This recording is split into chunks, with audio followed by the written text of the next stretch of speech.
launch trip. Congratulations! It's your first track weekend or maybe track day. You've been wanting to do this forever. It's an exciting time and you're getting ready to rip it and grip it and go fast. However, there's a few things you're going to need to make this weekend a much more enjoyable and relaxing weekend so you can slow down, enjoy, and learn. So before you hit the track, my first key to your track day is make a list. Secondly, when you get to the track, have a plan to learn if this is your first time there. Consult your track day organization's website. They're going to have an entire list of the rules, regulations, bike requirements for tech, for passing tech for your bike and your gear. They're also going to have a lot of do's and don'ts. The flags are going to be described on there as well. So go ahead and download some of those things. Print them out. I typically like to have them printed so I can review them there at the track rather than trying to read an iPad or something in the bright sunlight. Also, download the track map. The track map is going to be invaluable. If you don't know the track at all, this way you show up and you have some idea of where to expect to apex, where your turn-in points are going to be, where your braking markers could be. You're not going to know any of that if this is your first track weekend, but if you print the map, you're going to be ahead of other people and you're going to have an idea. If you want to take it a step further, use YouTube. A lot of guys have filmed their races or filmed track days. And when I go to a track, I like to sit there and watch the YouTube videos if I've never been. And in fact, I'm going to do my race certification next week. Using YouTube, it's fantastic. I sit there, I watch it every day. I know it's left, right, left, then 4 rights. I'm already ahead of the game before I even get to the track. So the first thing you're going to have to get sorted is transportation. Maybe you already have a truck and a ramp, and that's great. Easy thing, canyon chasers or some tie downs, and you're good to go. Maybe you have a trailer. You're going to see some incredible rigs when you go to the track, and we all wish that we were Rossi our very first day with our own personal trailer. But if you're like me and you're starting out on a budget, I had to make sure that this was going to be not just a one-time thing or if it was going to turn into a big hobby. So rather than lay out a lot of cash to begin with, I just simply got a U-Haul. So if you're on a budget, rent a van. I rented just a tall cargo van, rolled the bike in there, tied it down, was able to put my basics in there, and I was good to go. I went that way to the track for my entire first season. So there are ways to keep it economical if you don't have a truck. I've seen guys take their Honda Civic and get like a small U-Haul trailer or a Kenda trailer, and they've towed their bike there that way. There's lots of ways to do it, but the first thing you've got to sort out is having tie downs and some good transport. Most basic and probably most obvious, your bike. Before you just show up though with your bike, there's a few things you're going to have to consider. Make sure that your bike is in good workable condition. Nothing worse than having something fly off and hit a fellow rider. So make sure everything's secure on your bike before you go to the track. Secondly, you're going to have to tape everything off that's glass. If your bike is also doubles as your street bike, if you can remove your mirrors easily, go ahead and do that. If not, simply tape them over with masking tape, preferably blue painter's masking tape. Also tape off your headlights and taillights and your signals. Okay, the next thing on the list is you're going to need a good set of tires. Most sport bikes today come with a great set of tires today. The manufacturers are making tires like never before. If you've got a set of Dunlops, Michelins, or Pirellis, you're probably good to go. But you've got to have at least 50% tread and no unusual or demonstrable wear patterns. Inflation. Make sure you check what your manufacturer's inflation PSI is, because it's going to vary as the temperature and the track warm up throughout the day. So make sure there's usually a local tire vendor on track. You can even check with them, and they're super helpful, and it's easy to make sure that you're set up properly. If you're not, you can actually experience some real serious grip issues. Make sure that your brakes and your brake wear is good. They're going to look at that. So have at least 50% left on your brake pads. Also, check the travel of your brake lever and your rear brake, and check the travel of your clutch. Make sure it's adequately serviced as well. All of these are going to be something that has to pass tech inspection. So if you're not familiar, tech inspection will happen on your very first day at right after the riders meeting. Next on the list, make sure you have a good set of leathers. Now, don't panic. It's not going to break the bank because you don't actually have to own them, but I'll get to that. First of all, it's got to be a 1-piece or a 2-piece set. If you've got a 2-piece set, make sure that it zips together at the waist. Cowhide or kangaroo is acceptable. Make sure they're in great condition. They will be checked at tech. Now, if you don't want to break the bank and you only have just a jacket, don't worry. Most track day organizations provide rentals, so just check their website or give them a call and you can find out. Okay, the next thing you're going to need is a great helmet.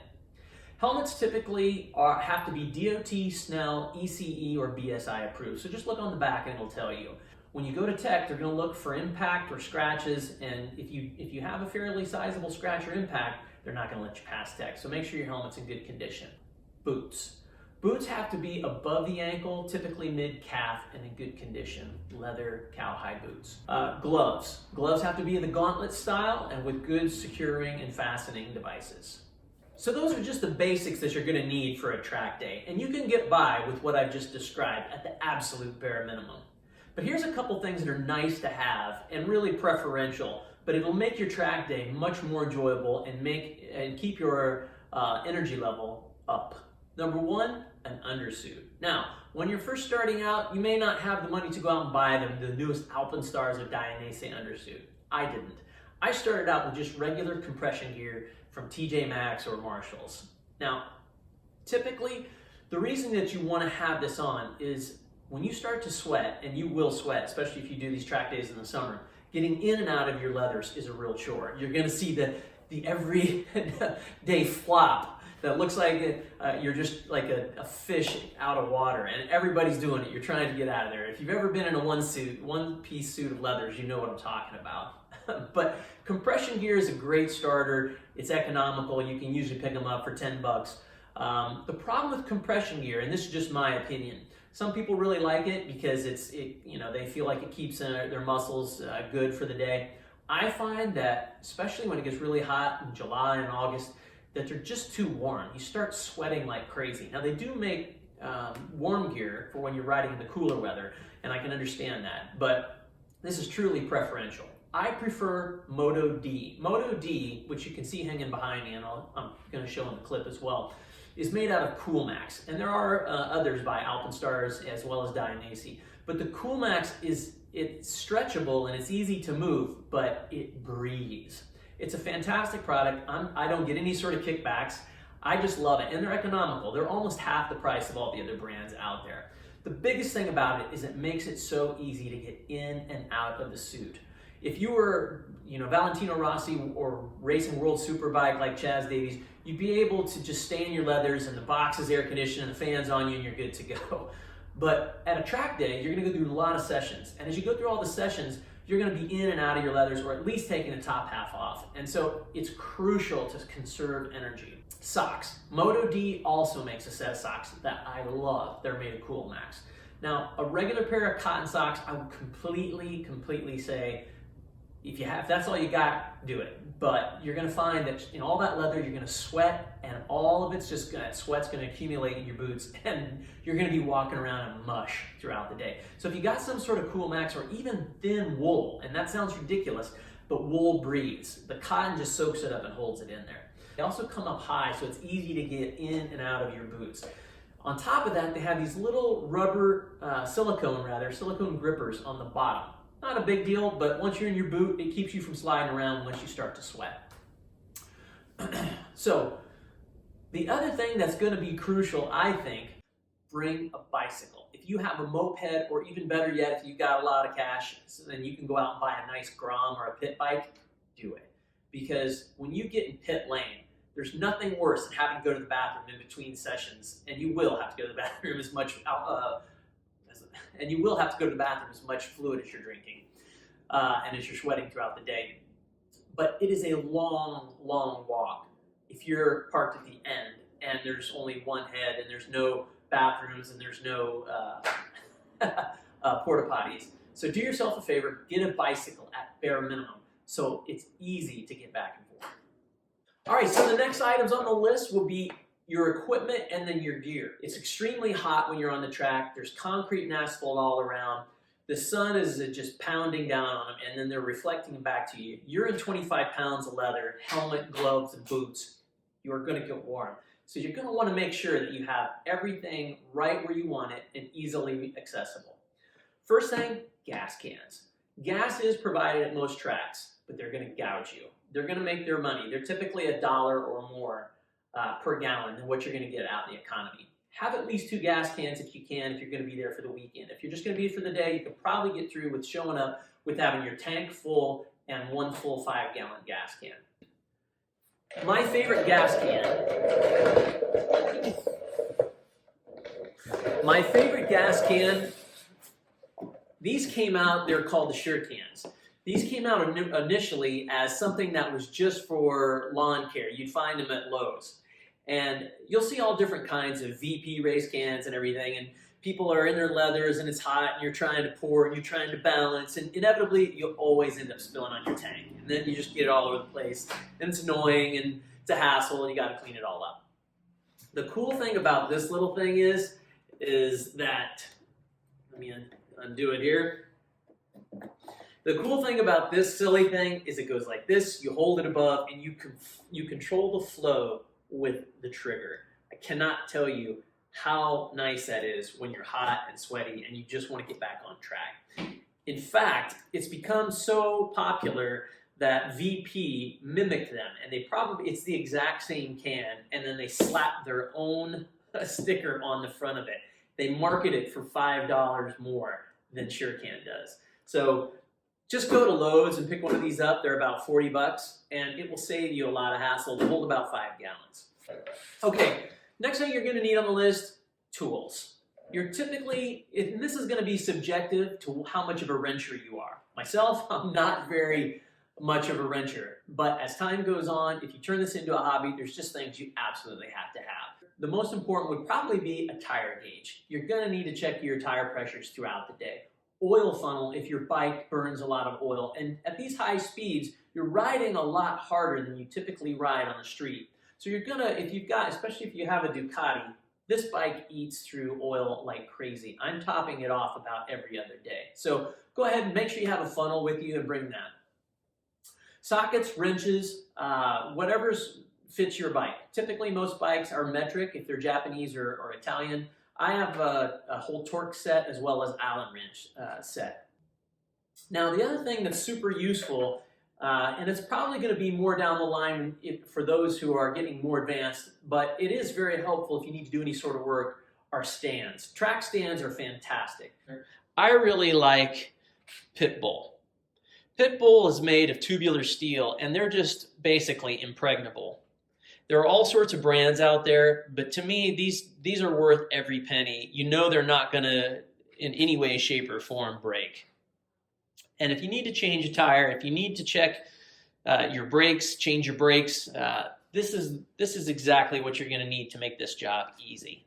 Okay, another thing you might want to consider, and I really highly recommend it, is bringing a canopy. If you've got one already, it's going to get really hot out there on the tarmac, and you're going to want to be able to set up your bike, your tools, and so forth in a manner that once you're in between your sessions, you're not just sweating to death and dying. So I highly recommend purchasing a canopy if you don't have one. If you've got a group of buddies that are going with you, and there's like 3 or 4 of you, typically most tracks have garages for rent around $75 per day, or they have weekend prices. So if you call well enough in advance, you can get a bunch of your friends together and just pool in and get a whole garage. You'll have electric and you'll be in the shade and it'll be cool. This is a great way to conserve energy and make the whole track experience a lot more enjoyable. Another thing you're going to want is pick up a table of some sort. You're going to have little odds and ends. You're going to have to want to work on your helmet, your leathers, or something throughout the day, and you need a place to put it. $35 at Walmart for those white fold-out tables. Some other supplies that'll make your life easy throughout the weekend. First of all, cash. Make sure you I typically bring $100. You're going to need to pay at the gate typically. Not all places, but some do. Also, there will be some vendors there. You may want to pick up some extra parts, tires. A lot of times they have trackside food vendors, and that's great to have a little extra cash for. Water. You're going to have to and want to hydrate. Bring water or your favorite sports drink. I typically buy a case of each, and that way I'm good to go for the weekend. Food. Bring something that's high energy that you enjoy. I typically like to bring bananas and sandwich supplies because you're going to want to keep your energy up. You are going to expend way more energy, especially when you get adrenalized, that you get out on the track and you're all excited. So bring some food, bring a cooler. It'll also keep you from running around, and it just makes life easier if you've got everything you need. Earplugs. You would think this next item would be completely redundant and completely a given, but it has happened to people. Make sure you brought your bike key. So many people have loaded up their truck or loaded up their trailer. They get to the track after a 4-hour drive. They're getting ready to go to tech, turn on the bike. Where's my key?